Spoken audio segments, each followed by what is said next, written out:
ミルトンチャンネルです。今日は先日作ったバンクの型をもっと簡単にできる方法を教えてもらったので、プロトタイプを作ってみました。その作った模型がこちら。今回はこの模型ができるまでにいろいろ試行錯誤をしましたが、FRP キャンピングシェルを手軽に作れそうな方法を見つけられてめっちゃ楽しかったです。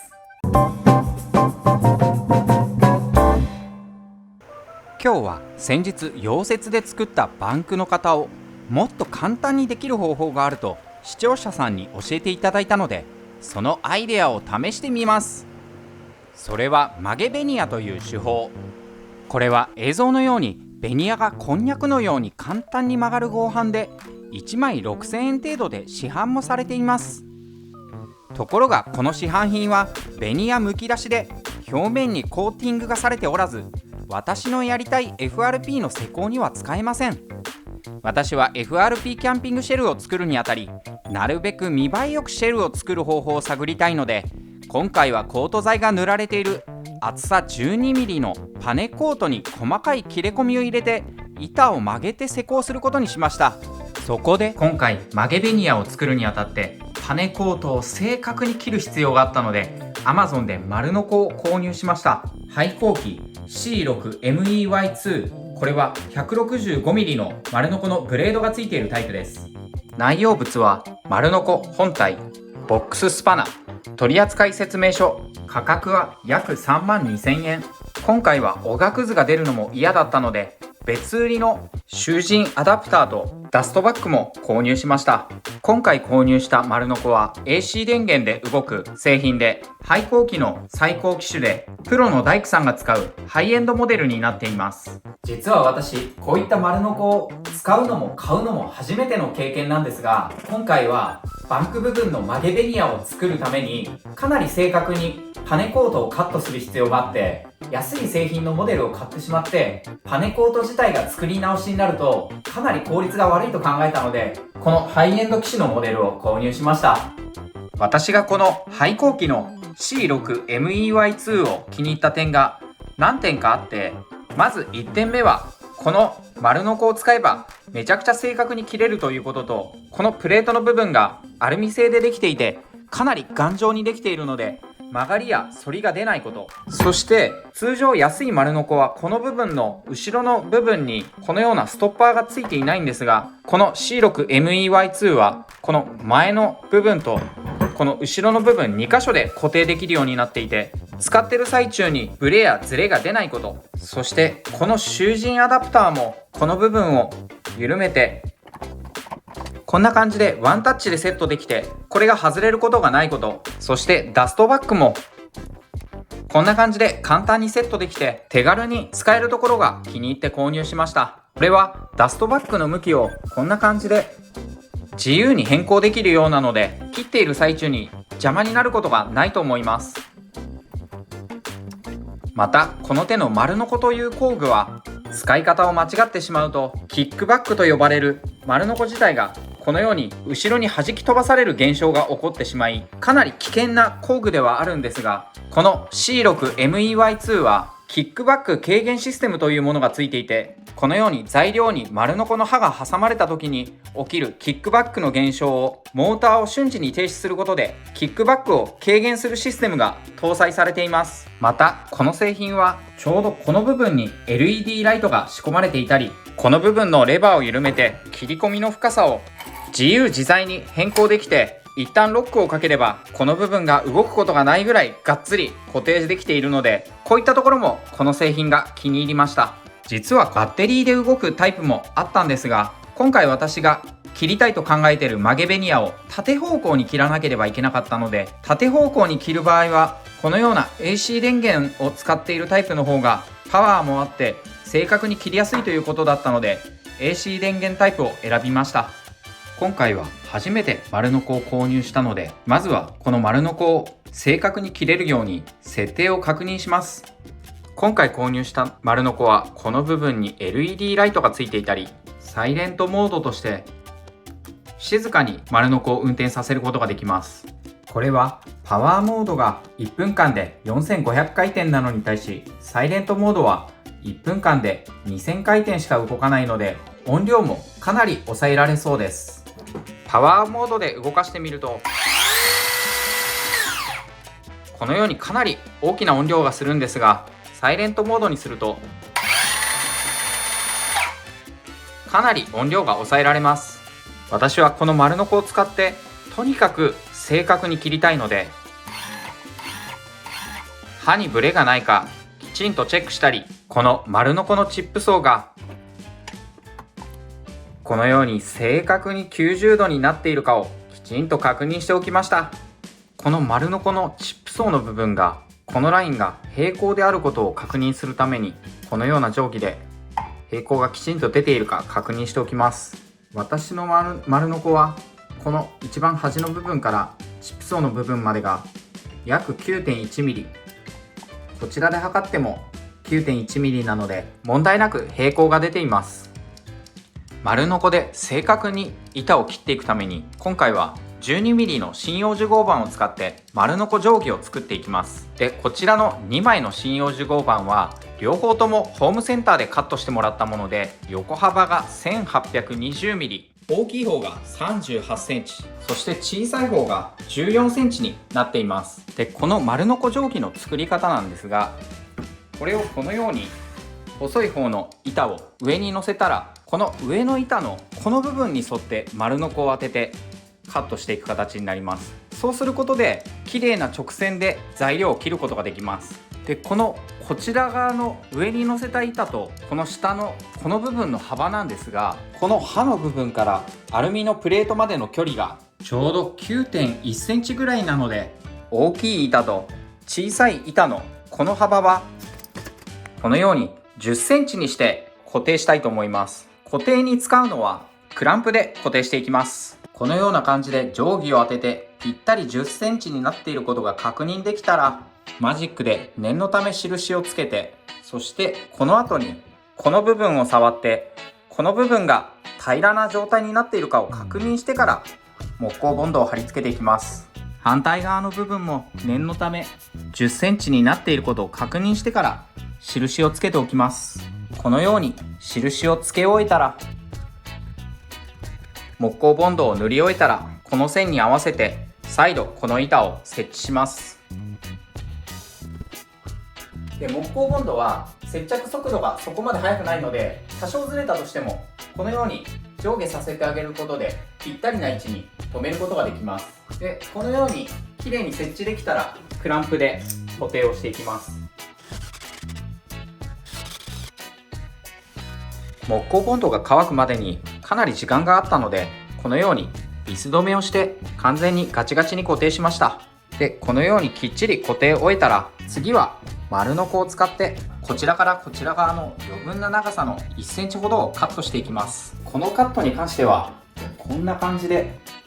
刃の長さをちょうどこの板の厚さから5ミリほど出るような形で、この部分のストッパーを固定して丸ノコの刃をこのように当てて直進していけば綺麗に切ることができます。では実際にカットします。カットの際は電源ケーブルを首にかけ、カットの邪魔にならないようにします。キックバックは本当に怖いので、丸ノコの後ろには絶対立たないようにします。刃の出具合もほんの数ミリ刃が出るぐらいがいいそうなので、こんな感じで設定しています。切断面をチェックしてみます。こんな感じでめちゃくちゃ綺麗に切れてますね。こちらの切った方の板材もめちゃくちゃ綺麗です。こちらがパネル層で切った側、こちらが今私が丸ノコで切った側なんですが、明らかに丸ノコで切った側の方が綺麗ですね。この部分もめちゃくちゃ綺麗に切れてます。すごい、こんなに綺麗に切れると思ってなかったです。それで正確性なんですけれども、これもバッチリ丸ノコのサイズと同じ 9.1 ミリ、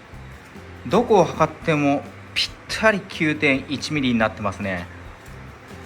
めちゃくちゃ精度高く切れました。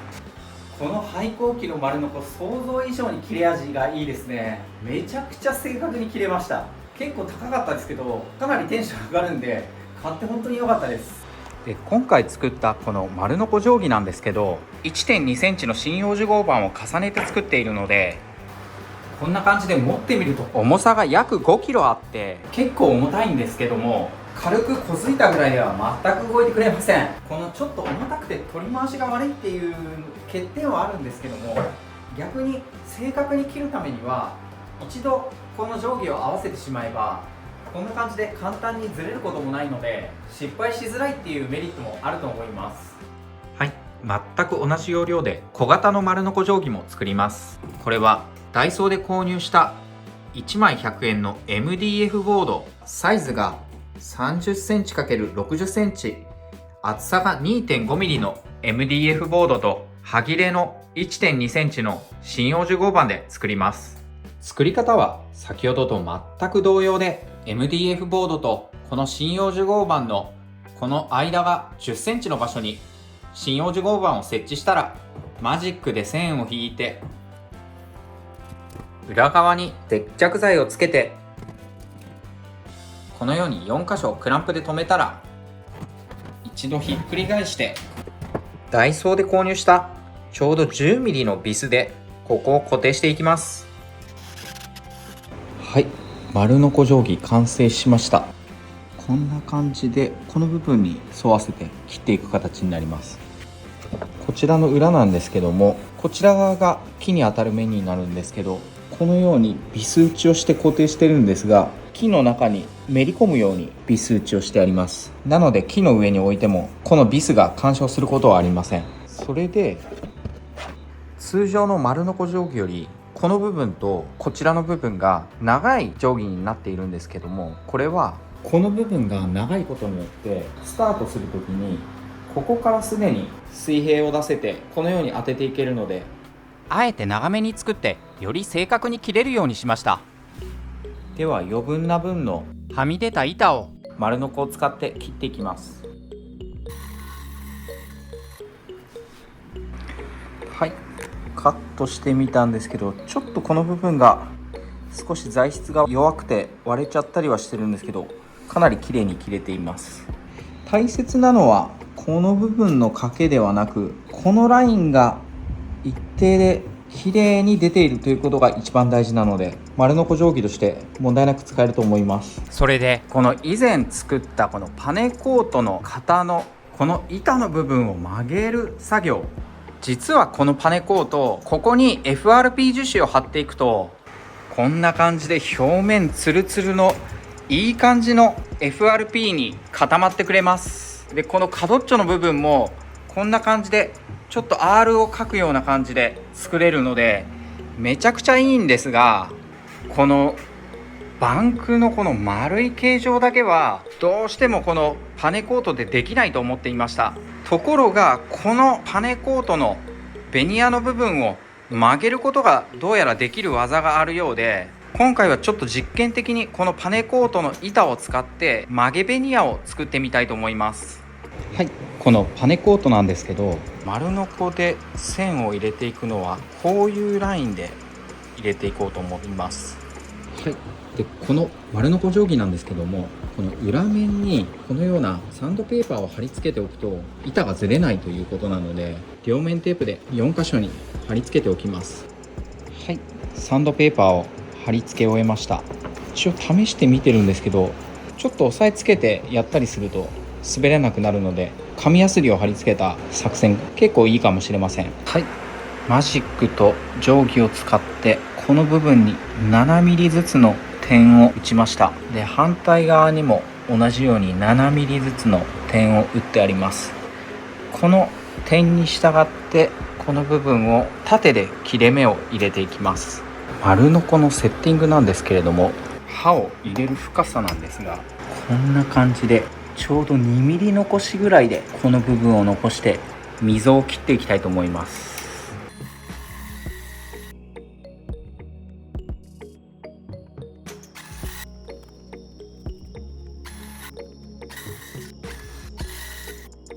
はい、こんな感じでこの合板1枚を残して溝自体はめちゃくちゃ綺麗に切れました。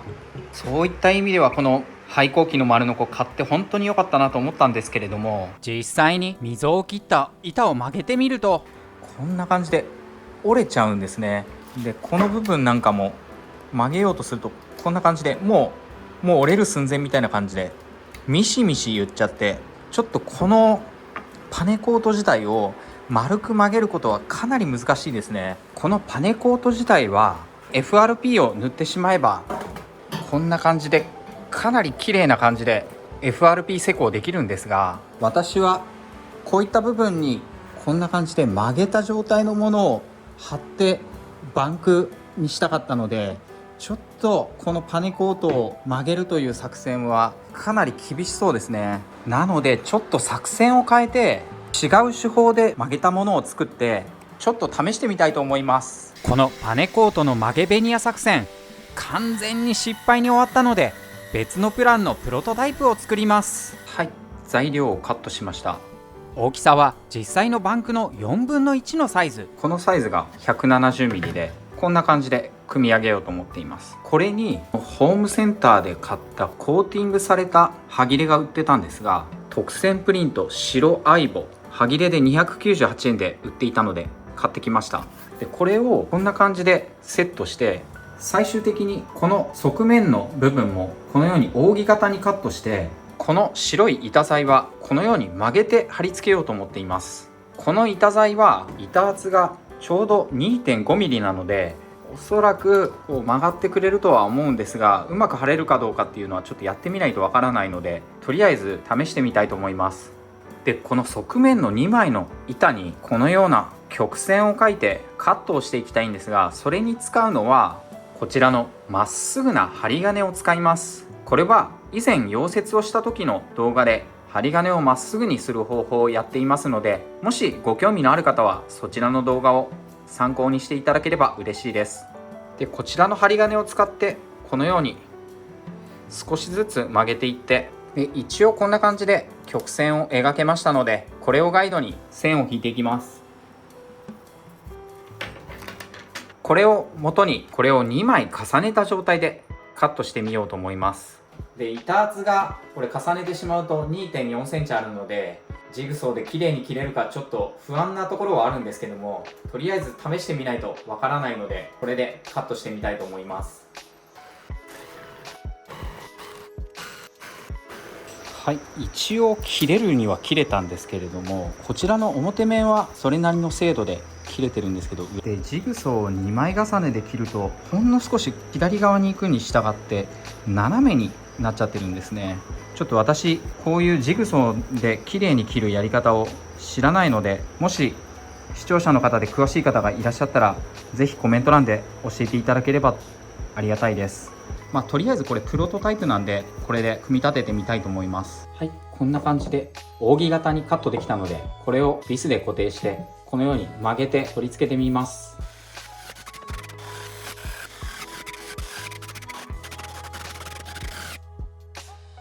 はい、こんな感じでちょっとどうにか打ち終えました。で多少なんですけれども、この部分が図らずも曲がってますね。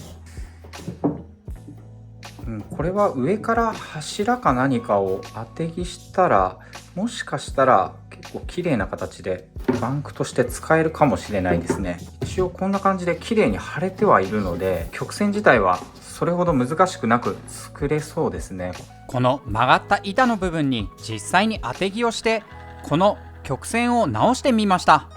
はい、この余っていた板材を貼って施工をやり直してみました。きちんと直線も出ているので、方法的にはこの方法で問題なさそうですね。とりあえずはこの方法であればおそらくうまくいきそうな気がしてきましたね。ちょっと本当に間に合わせで作ったんでこんな感じになっちゃってるんですけども、これであればちょっと期待ができるかもしれないですね。とはいえこの型に FRP を貼って綺麗に理系できるかどうかはちょっと不明ではあるんですけども、最悪理系できなかったらこの辺りのビスを緩めてこの型自体を分解すれば済む話なので、こんな感じでスコヤでちょっと反り具合を測ってみても、このように雪はほとんど出ていないですし、でこの長い定規で測ってみてもこんな感じで反りがほとんど出ていないですね。なのでこの、イメージ的にはこの細い棒状のようなものを作って、この横に柱を入れていくような形で細くこう積み上げていけば、この反り自体もほぼなくなると思います。ここでこの型に FRP を貼っていく前にもう一つ解決すべき課題があります。それはこの型枠のこの角の処理なんですけれども、こんな感じで一応このパネコートの部分は綺麗に貼れるんですけども、この白いパネルを貼ったこのラインがどうしてもこの発泡面木が貼れなくて、で発泡面木自体はこんな感じで曲がってくれるんで、なんとかここに貼れるんじゃないかっていう風に結構頑張って貼ったんですけれども、これもあんまりうまくいかず、結局このぐらいが限度で、これ以上曲げてしまうとこの辺りがポッキリ折れちゃうんですね。なのでここに綺麗に面取りできるような素材をちょっと探そうと思います。じゃないとここの部分が直角でカクってなってしまうので、カクカクした素材でも悪くはないと思うんですけども、個人的にやっぱりこの部分の面取りだけはどうしてもやりたいので、もう少し柔らかい素材でここに綺麗に這わせて施工できる素材をちょっと探してみたいと思います。上のこの天板の部分はもうおそらくこれが綺麗に転写されてくれると思うので、この部分はおそらく成功すると思うので、とにかくこの面を綺麗に取れる素材をちょっと探してみます。今回はいろいろ実験もしたので、この仮の模型を作ることしかキャンピングシェル作りが進みませんでしたが、どうせシェルを作るならこの動画を見ていただいている視聴者の皆さんにも再現性のある形で作れたらなと思っています。今年の6月から始めたキャンピングシェル作成、途中夏の暑さでこの FRP の施工ができないので、なかなか思うように作業が進んでいませんが、なるべく簡単で見栄えよく作れる方法を模索していますので、もしこの動画を気に入っていただけたらチャンネル登録や高評価で応援していただけると嬉しいです。